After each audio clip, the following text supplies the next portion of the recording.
So you know how we've been diving deep into all these different ideas and theories? Well, this time you guys have handed us a real gem, a real treasure trove of thoughts and research, all stemming from this book, The Source. Open Your Mind, Change Your Life, by Dr. Tara Swart. It is fascinating, isn't it? I mean, there's so much in there, and with this deep dive, what we really want to do is get to the core of Dr. Swart's ideas. Exactly. Like beyond just understanding. But how can we actually use these ideas, these concepts to create real, meaningful personal growth and also hit those goals, the things we are all striving for. Absolutely. So think of this as like a toolkit, a practical guide to unlock the incredible power that's already within our minds, It's there. And what I think is so interesting about Dr. Swart is that she's not just an academic who's like looking at this from afar. She's an executive advisor. She's a neuroscientist. She's an author. And you can just tell that she really lives and breathes this stuff. It's like she's applying cognitive science to everyday life. Yeah. And what really struck me was her background. Like she grew up with all these Indian cultural practices. She made this big leap from medicine to coaching. Wow. And she even went through like some pretty intense personal challenges. Like when you read that, you could see where these insights come from. That's not just theory, yeah. Yeah. It's lived experience. Yeah, exactly. So in this deep dive, what we're going to do is really explore the core principles, the heart of the source. Okay. And we'll look at how our brains actually function, but even more importantly, how we can sort of consciously steer our brains, influence them to create positive change in our lives. So it's not about just going through the motions passively. It's about taking control, like you're in the driver's seat, moving beyond just autopilot and habit. Yeah, that makes total sense. Yeah. So maybe let's start with the big question then. Yeah. What is the source, according to Dr. Swart? So basically, the source, as Dr. Swart defines it, is all about getting your head, your heart, and your gut all on the same page, working together. So your head, that's like the logical thinking part, right? Yeah. Driven by the brain's outer layer, the cortex. And then there's your heart, which is all about feelings, emotions, coming from this deeper part of the brain, the limbic system. Okay. And then your gut, that's that intuitive knowing, right? Those gut feelings. Interesting. So the source is about aligning these three parts of yourself. So they're not working against each other. Exactly. They're working together. Yeah, reinforcing each other. It's not about being all logic or all emotion, but finding that balance, Right, like a sweet spot where they're all in sync. Exactly. She also talks a lot about metacognition, this idea of like thinking about thinking. Precisely. And this metacognition, being aware of your own awareness, it's like a superpower. Oh, wow. For understanding and utilizing the source. Okay. Think of it as having a mental editor, Like somebody's proofreading your thoughts. Exactly. It's constantly reviewing your thoughts and reactions. So you take a step back and become conscious of your mental pathways and those automatic responses, the things we do without thinking. Those knee-jerk reactions. Exactly. And Dr. Swart, she points to the prefrontal cortex, the PFC, as this area of the brain that acts as this editor. It allows us to pause and ask, is this thought helpful? Is this reaction serving me? That's so cool, like having that control panel. Right. And for you, the listener, if you're someone who loves to learn, you're all about knowledge, and you don't want to feel bogged down by too much information, well, this idea of the source and this metacognition, this could be your secret weapon. I love that. The secret weapon for your mind. It's about becoming more aware of your own mental landscape, You're the observer. I love that. Okay, let's shift gears a bit. Let's talk about another big concept from the book, the power of mindset. Dr. Swart talks about this really important choice that we face. Yes, she does. This choice between what she calls an abundance mindset and a lack mindset. Right. And that feels pretty fundamental. Like, that's a big one. It really is. Because you see, Dr. Swart explains that a lack mindset, it often comes from fear. It comes from those negative experiences that we've all had, those things that didn't go so well. Yeah, we've all got baggage. We do. And when we're in this lack mindset, our brains can actually create these negative neural pathways, like literally physical pathways in our brain. Wow, so it's like our brain is wiring itself for negativity. In a way, yes. And these pathways, they become stronger, more ingrained, the more we react to life as if the worst is always going to happen. Like we're always expecting the other shoe to drop. Exactly. And here's the fascinating part. Our brains are actually wired in a way that losses have a much stronger emotional impact on us than gains. Really? Yeah, like losses hit us twice as hard. Wow, twice as hard. That's huge. It is. So that fear of missing out or losing something, it can really, really hold us back. Yeah, it makes sense, right? If the pain of loss is that much stronger. Exactly. So we cling to what we have out of fear more than we reach for something new. We're focused on what we don't have. And that makes it hard to embrace positive change. It keeps us stuck. So our brains are kind of trying to protect us from pain, but in doing so, they might be preventing us from growing. Exactly. It's like our brain is constantly reminding us of past disappointments. Even if they're not relevant anymore. Exactly. But there's good news. There's the other side of the coin, the abundance mindset. Okay, tell me about that. An abundance mindset, this is all about believing that there's always potential for growth, that there's enough opportunity out there for everyone. So it's like a more optimistic outlook. It is. It's about embracing challenges, Yeah. seeing setbacks as opportunities to learn and grow. Dr. Swart tells this great story about her friend, Claire. Okay. Claire had this abundance mindset when it came to relationships. Okay. But she struggled with a lack mindset in her career. It wasn't until she felt that abundance in her personal life that she was able to shift her perspective at work. Wow, so it spilled over into other areas of her life. Exactly. And that's the amazing thing about our brains. They're not fixed. They can change. Yes. This is called neuroplasticity. Our brains can adapt and change even as adults. I love that the brain is like this constantly evolving thing. It is. And now let's link this mindset idea to actually achieving our goals. Dr. Swart talks about the principle of manifestation. Ooh, manifestation. That's a word that gets thrown around a lot. It does. And for some people, it might bring up images of vision boards and wishful thinking, but Dr. Swart, she grounds it in neuroscience. Okay, so how does she do that? How does she connect manifestation to the brain? Well, she explains that what some people might call like the intention point in manifestation, it actually has a scientific basis. Interesting. It's about aligning your whole brain and body. Okay. And when we talk about manifestation, there are two key processes in the brain that happen at the same time: selective attention and value tagging. Okay, break those down for me. So selective attention, it's like, imagine you're at a party. Okay. There are tons of conversations happening around you, but you're only focused on the one you're having. Right, you're tuning out all the other noise. Exactly. Our brain does this all the time. We're bombarded with millions of bits of information every second, but we can only process so much, so our brain filters it. So that's selective attention. It's choosing what to focus on. Yes. And the thalamus, a part of the brain, plays a big role in this filtering process. Okay, that makes sense. And then what about value tagging? Value tagging is how our brain decides what's important. Okay. It assigns value to things based on our past experiences and emotions. It's like our brain is constantly scanning and saying, is this important? Is this not important? So it's based on our personal history, what we've learned, what we've experienced. Exactly. She gives this example of like an old red Mini Cooper parked on the street. Okay. Someone who has amazing memories associated with a red Mini Cooper, they're going to notice it right away. It's going to evoke all these feelings. Yeah, but someone else might just walk right by and not even see it. Exactly. Because their brain hasn't tagged red Mini Cooper as something important. That's so interesting. So our brains are filtering and tagging all the time based on our own unique experiences. Yes. And when you apply this to manifestation, well, when you focus on what you want, your awareness of those things increases. Okay. And that heightened awareness, it influences your selective attention. You start noticing opportunities that you might have missed before. Because your brain is looking for them. Exactly. Yeah. It's not magic. It's your brain being attuned to what you've decided is important. It's like you're training your brain to see what you want to see. Exactly. And there's a study from UCL. They found that optimists who had heart attacks were more likely to adopt healthy lifestyles. Because they saw it as a chance to get healthier. Yes. Their mindset shaped their focus and ultimately their results. Wow, that's powerful. Okay, so we've talked about mindset, we've talked about manifestation, and now Dr. Swart also brings up this idea of the agile brain. Yes, the agile brain. It's all about our brain's ability to switch between different ways of thinking. Okay.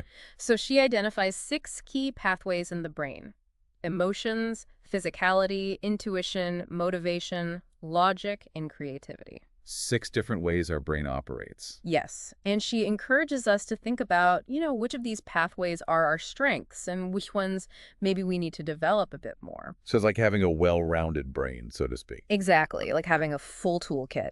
And she also talks about the importance of balance between logic and emotion. Yeah, we touched on that earlier. And she really challenges this idea that emotions are bad or that we should suppress them. Right, like we should be all logic all the time. Exactly. She says that understanding and managing our emotions is actually crucial for making positive changes. Okay. She talks about the amygdala hijack. Have you heard of that? I have. So that's when we feel overwhelmed by a strong emotion, like we're hijacked by our emotions. But she says that even though emotions can feel involuntary, we can learn to control them. So we're not just slaves to our emotions. Right.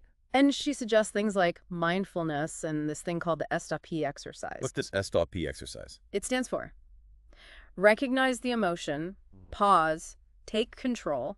Okay, so it's like a way to interrupt that emotional hijack. Exactly. And she also points out that emotions has physical effects on our body, like hormonal changes. Right, like when we're stressed, we feel it in our body. Yes. And she says that positive emotions, like laughter, can release oxytocin, which is the bonding hormone. Wow, so laughter is good for us on a physical level, too. It is. Okay, now let's dive into the mind-body connection. Dr. Swart talks a lot about intuition, or what we often call gut feelings. I'm really intrigued by that. How does she explain intuition from a scientific perspective? Well, she talks about this thing called interoception, which is our awareness of our internal physical state. Like how we feel inside our bodies. Exactly. And she says that sometimes physical symptoms can actually be early warning signs of how we're doing mentally and emotionally. Wow, so our bodies are trying to tell us something. They are. She tells the story about a client named Andy who just ignored all these signals his body was giving him. Until it's too late. Yeah, until he had a serious health crisis.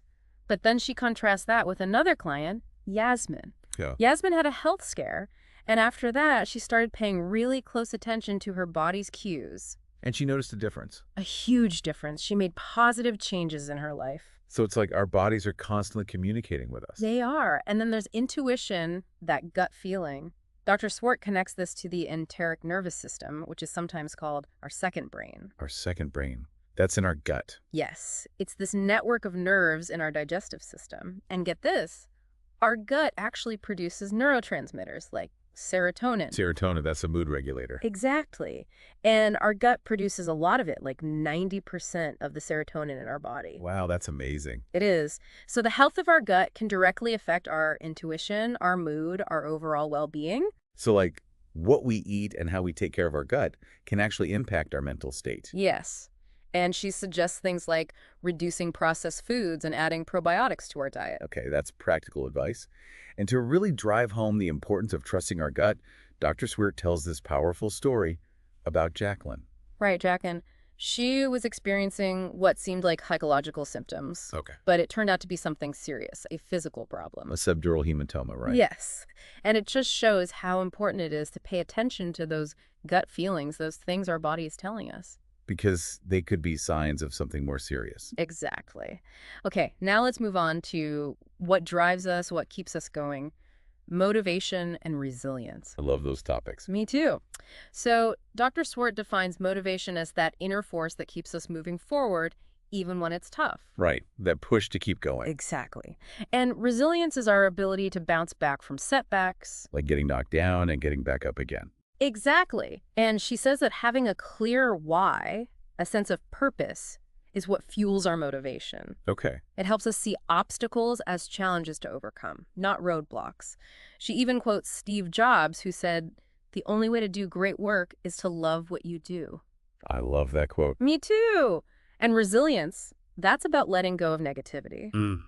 Dr. Swart talks about Nelson Mandela's perspective on this, how he chose to release negativity to make room for positive emotion. Wow, that's really inspiring. It is. And she also talks about identifying our motivators, both the positive and the negative ones. What do you mean by negative motivators? Like, sometimes we're motivated by things we want to avoid. For example, that pre-holiday health kick. Oh yeah, I've been there. Right. We're motivated by the fear of not fitting into our clothes. That's a negative motivator. Exactly. And Dr. Swart suggests making lists of what motivates us and what demotivates us. Okay, so understanding what drives us, both the good and the bad. Yes. And she also emphasizes perspective. Like how we view things. Exactly. She says, when you're facing a challenge, ask yourself, will this matter 5 years from now? That's a great question. It puts things in perspective. It does. And another technique is to imagine you're giving advice to a younger version of yourself. Oh, that's interesting. Yeah, it helps us see things more objectively. Those are really helpful tips. Okay, Yeah. let's talk about logic and creativity. Those two seem like they might be opposites. Right. We often think of them as separate, but Dr. Swart says they both rely on connections in our brain. So they're more intertwined than we think. Exactly. And she says logic should inform our risk-taking. We shouldn't be reckless, but we shouldn't be afraid to take calculated risks either. Okay. But she also points out that making decisions can be really tiring for our brains. Really? Yeah, it uses a lot of energy. So she suggests reducing the number of choices we have to make, especially those smaller, everyday choices. So like simplifying our lives can actually free up mental energy. Yes. Yeah. And then there's the role of emotions in decision-making. I'm curious about that. Do our emotions influence our logical decisions? They do. Remember that value tagging we talked about? Yes. Well, that plays a big role. Our emotions highlight certain information, and we tend to go with the option that feels the least risky. So it's not just pure logic, it's a mix of logic and emotion. Exactly. And sometimes what seems like logic might actually be false logic. What do you mean by that? Well, Dr. Swart says that our biases, those unconscious beliefs we have, can sometimes lead us to faulty conclusions. So we might think we're being logical, but we're actually being influenced by our biases. Yes. And she suggests asking ourselves questions like, what am I assuming is true here? Could things be different this time? Those are good questions to ask ourselves to challenge our own thinking. They are. And then there's creativity. Dr. Swart defines it in a really broad way. Okay, how so? She says it's not just about artistic talent. It's about shaping our brains, designing our future through the choices we make. So it's about being open to new experiences, making new connections. Exactly. And there's even scientific evidence for this. A study from Harvard looked at brain activity during idea generation, and they found that certain areas of the brain were more active in creative people. So our brains are literally wired for creativity. They are.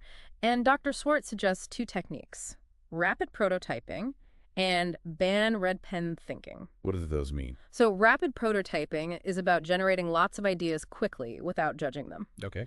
And ban red pen thinking is about avoiding criticism in the early stages of the creative process. So it's about giving ourselves permission to be creative, to think outside the box. Exactly. Okay, we've covered a lot of ground here, from mindset to manifestation to the agile brain. I know, it's been a whirlwind. But now let's talk about how to actually put all this into practice.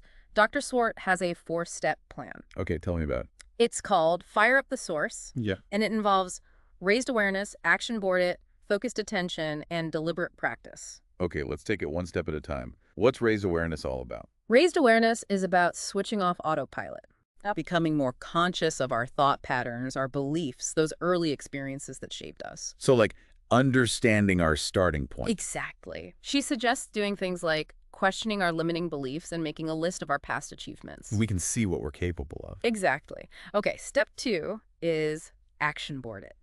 Action board it, I like that. This is about creating a visual representation of our goals. It's like a vision board. Sort of, but it's not about magic. It's about priming our brain to recognize opportunities, to fuel our motivation. Okay. So you select images that represent your goals, you put them on a board, and you look at it regularly. So it's a visual reminder of what we're working towards. Yes, and patience and determination are key here. I bet.